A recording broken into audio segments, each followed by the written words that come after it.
انت ما في حب انا না রে বোন, বাঙালি এখন আর পাগল খানা।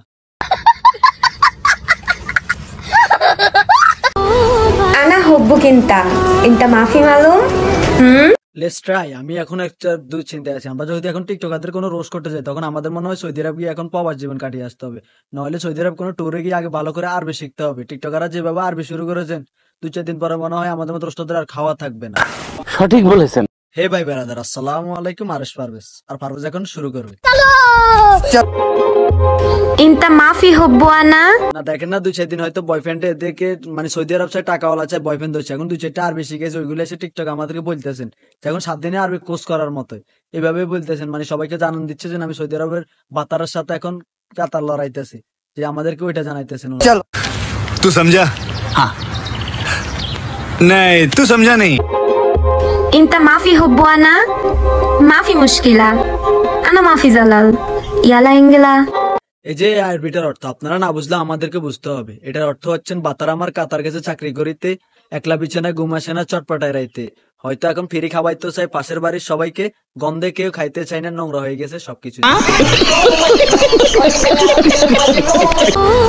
انا حبك انت ما في معلوم আরে এরা যখন আরবি বলে, তখন আমাদের আরবি দিতে সৌদি আরব কিংবা আরবিয়ান যে লোকরা আছে, ওরা নিজেরা অবাক হয়ে যায় যে এরা তো আবার কিভাবে শিখে।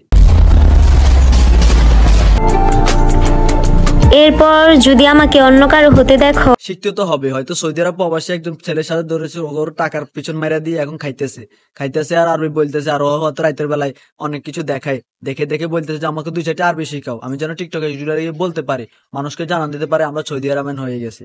তো ও কিছু বলে, ওগুলা বলে আবার টিকটকে এসে বলে এগুলো ঠিক নাকি সঠিক কিংবা এটার অর্থ কি সেটা আর বোঝে না, শুধু বলতে। শখের পুরুষ ঠান্ডা হয়ে গেছে, হালাল থাকলেও রুচি নাই। এটার নাম হচ্ছে ফাইজা আক্তার, যেটাকে আমাদের রাহাত ছাইরা মিয়া আবার তবে খাই ছাইরা দিছে। তারপরে দেখছি কদিন স্যাড সং টং বানাইছে, রাহাতের বিরুদ্ধে লাইভ টাইপে অনেকগুলো করছে। এখন না রাহাতকে ছাইরা দিছে, এরা তো হলো খাবার না পার্টি, যেখানে খাওয়াইতে পারে, খাওয়াইলে তো ফোলাপানি ধরে, খাওয়াইলে তো ফোলাপানি এদের কাছে চলে আসে। তো খাবার না পার্টি হতে খাওয়াইছে, এখন সৌদি আরব একটা দেখতেছে আর আরবি মেতেছে। না আগে টিকটক বানাইতো রাহাতের সাথে, সেই সময় ওর সাথে লুটুর পুটুর স্টিচ পিটিস সব ধরনের ভিডিও বানাইছে। রাত রাত তার একসাথে দেখতে তোর কেমন লাগে? আর এখন উনি আরবিয়ান লোক হয়ে গেছে, মানে সৌদি আরবেন একেবারে খাঁটি আরবিয়ান। আরবিয়ানের তো এখন আর আরবের মতোই নাই, যে কোনো আরব হোটেলে গিয়ে যদি খাওয়াস, হয়তো বাসা জানার কারণে খাওয়াইতে পারবি, ভালো করে খাবারে 400-500 টাকা দিলে সে দেশে, তাইলে দেশে অনেক টাকা হয়ে যাবে, ব্যবসা আর ব্যবসা বিজনেস ভালোই হবে।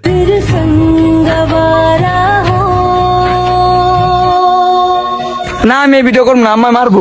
আর হয়তো বয়ফ্রেন্ড ওই বেচারা জানে না, তার বেশি শিখতেছে, কয়েকদিন বাদে সৌদি আরব ট্যুর দিবে, ফ্রি ভিসা যাওয়ার পর। সৌদি আরব তো নারীদের জন্য একেবারে ক্লিয়ার বিষয়, যাইতে পারলে শুধু দেশের খরচ দিলে চলে যাবো, যাই ওইখানে ফ্রিতে বেচবো, এই জন্য আরবিটা শিখতেছে।